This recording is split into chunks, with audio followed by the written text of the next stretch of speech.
June 27, 1982. The early morning sun cast long shadows over the rugged, mountainous terrain of Afghanistan, a country embroiled in a brutal and complex conflict. The Soviet-Afghan War had raged for over 2 years, with Soviet forces struggling to quell the fierce resistance of the Mujahideen fighters. On this day, the Soviets were about to unveil a new and formidable weapon in their arsenal, the Tu-22. The mission was clear: strike a Mujahideen stronghold deep in the Panjshir Valley, a crucial supply and coordination hub for the resistance fighters. As the Tu-22 approached the Panjshir Valley, Ivanov initiated a steep climb, the aircraft punching through the sound barrier. At an altitude of 20,000 feet, the bomber leveled off, and Ivanov and his crew prepared for the critical moment. With the valley spread out below them, Ivanov released the bomb load. 3 massive bombs, each carrying devastating payloads, plummeted toward the target. The Tu-22 had demonstrated its capability to deliver precise and overwhelming force, marking a turning point in the Soviets' aerial campaign. In the early 1950s, Andrei Tupolev's design bureau, OKB-156, was renowned for its aviation achievements, most notably the reverse engineering of the American Boeing B-29 Superfortress into the Soviet Tu-4. Despite this success, the Bureau's innovative suggestions for more advanced designs were often overlooked, leading to a decline in favor. The political landscape shifted in 1951 when Stalin established OKB-23, led by Vladimir Mikhailovich Myasishchev, with the mission of developing new long-range bombers. OKB-23 was formed by siphoning talent from Tupolev's team to work on the ambitious Myasishchev M4, a 4-engined intercontinental jet bomber. In response to this competition, OKB-156 sought to maintain its relevance in bomber development by designing the twin-engined Tupolev Tu-16 medium bomber. Although the Tu-16 was an impressive aircraft, its range fell short of intercontinental capabilities. Acknowledging this limitation, Tupolev's team also proposed the 4-turboprop Tu-95, which boasted the necessary range to threaten targets in the United States. While the M4's production numbers remained limited, the Tu-16 found extensive use in a variety of roles, highlighting its versatility. The development landscape continued to evolve, pushing OKB-156 to innovate further.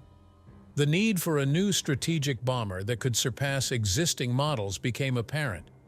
This urgency led to the birth of the Tu-22, the Soviet Union's first supersonic bomber, designed to counter Western technological advancements. Conceived in the late 1950s, the Tu-22 aimed to combine high-speed, long-range capabilities and heavy payload capacity into a single, formidable aircraft. The Tu-22 project was a daring leap into the supersonic age. Powered by 2 mighty engines, the bomber was designed to fly at speeds exceeding Mach 1, with the capability to perform high-altitude strikes, as well as low-level penetration missions. The aircraft's sleek, aerodynamic shape and delta wings were crafted to minimize drag and optimize performance at high speeds. The Tu-22 was not just a technical challenge, but also a strategic one, requiring advancements in materials, aerodynamics, and propulsion. In August 1957, the first prototype of the Tu-22, designated as 105, was completed and transported to the Zhukovsky Flight Test and Development Base. On June 21, 1958, test pilot Yuri Alashev took the aircraft on its maiden flight. However, the initial test flights revealed that the prototype did not meet the anticipated speed or range expectations. At this juncture, TSAGI, Central Aerohydrodynamic Institute, had independently uncovered the area rule, a crucial aerodynamic principle to minimize transonic drag. This principle was then applied to the Tu-22's design. A major issue identified was the wing root's thickness, which hampered the effective utilization of the area rule. Consequently, a new design was implemented to thin out the wing root and included several modifications to the aircraft's interior and tail layout. These comprehensive changes culminated in the improved prototype, designated 105A, which had its first flight on September 7, 1959. The development process was expedited, leading to the serial production of 20 units even before the completion of testing. The first production model, the Tu-22B bomber, was built by factory number 22 in Kazan and completed on September 22, 1960. The Tu-22B made its public debut at the Tushino Aviation Day Parade on July 9, 1961, with a dramatic flyby featuring 10 aircraft. Initially, the NATO reporting name for the Tu-22 was Shooter, which was soon deemed unsuitable. It was then briefly called Beauty, which was considered overly flattering, and finally settled on Blinder. Soviet crews had their own nickname for the aircraft, calling it All due to its distinctive shape. The Tu-22 entered service in 1962, but it encountered a host of issues that rendered it frequently unserviceable and led to several accidents. One major drawback was its tendency to experience aerodynamic heating at supersonic speeds, which distorted control rods and resulted in poor handling. The Tu-22 also had a higher landing speed, 100 kilometers per h, 62 miles per hour, faster than previous bombers, and a tendency to pitch up and tail slap on landing. This problem was eventually mitigated with the addition of electronic stabilization aids. However, even after addressing some of its issues, the Blinder remained challenging to fly and was maintenance-intensive. A particularly troublesome characteristic was its wing design, which allowed for aileron rotation at high speeds. When the stick was neutralized after such an event, the wing deformation did not necessarily disappear and could persist, leading to a nearly uncontrollable aircraft.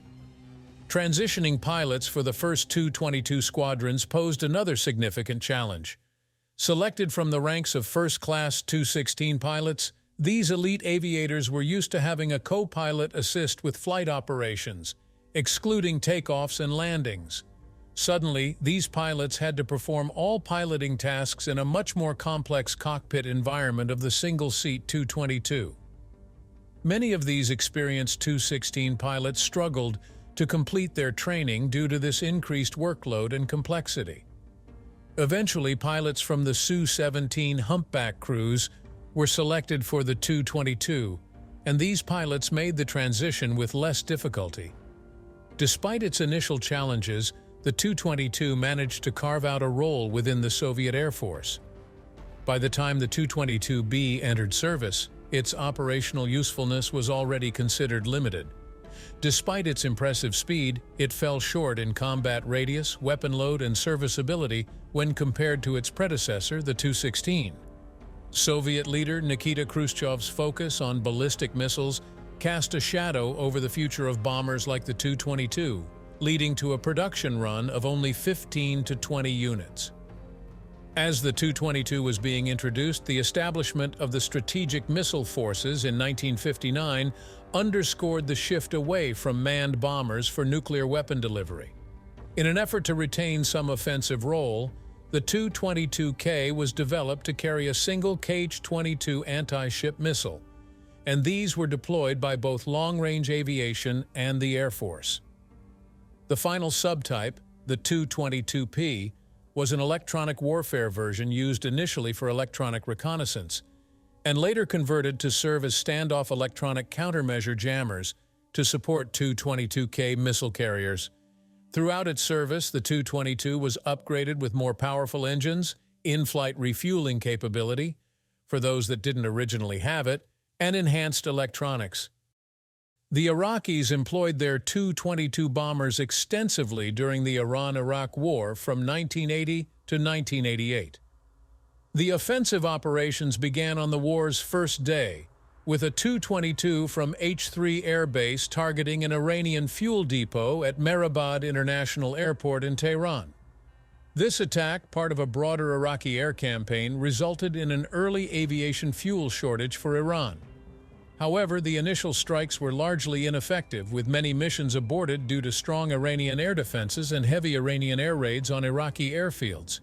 During the War of the Cities, the Tu-22S were part of Iraq's campaign to bomb Iranian cities such as Tehran, Isfahan, and Shiraz, complemented by Scud and Al-Hussein missile attacks. Iran retaliated with its own missile strikes on Iraqi cities. Iraqi Tu-22s were particularly notable for their use of the massive 9,000 kilograms, 20,000 pounds, Fab 9000 general-purpose bomb, which skilled pilots deployed with impressive accuracy using supersonic toss bombing techniques. This allowed the aircraft to strike from a distance and avoid retaliatory anti-aircraft fire. The Iraqis' heavy usage of the Fab 9000 eventually led them to manufacture their own version, the Nasir 9, due to depleted Soviet stocks. In the later stages of the tanker war, Iraqi Tu-22s targeted Iranian oil tankers. On the 19th of March 1988, 4 Tu-22s and 6 Mirage F-1s raided tankers near Karg Island, sinking one supertanker, setting another on fire, and damaging a third with Exocet missiles from the Mirages. A subsequent strike later that day encountered alert Iranian defenses, resulting in the loss of 2 Tu-22s. These operations were the last conducted by Iraq's Tu-22s during the Iran-Iraq War. Iraq lost 7 Tu-22s during the conflict, with several more severely damaged. The remaining Tu-22s were ultimately destroyed by American airstrikes during the 1991 Gulf War. The only Soviet combat use of the Tu-22 occurred in 1988 during the Soviet withdrawal from Afghanistan.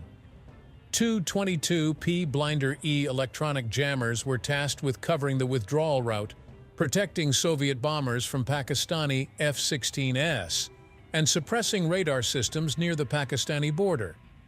The Tu-22PD aircraft also conducted photo reconnaissance missions to assess bomb damage alongside their electronic warfare roles. The Tu-22 was gradually phased out in favor of the more capable Tupolev Tu-22M. At the dissolution of the Soviet Union, 154 Tu-22s remained in service, but none are believed to be operational today.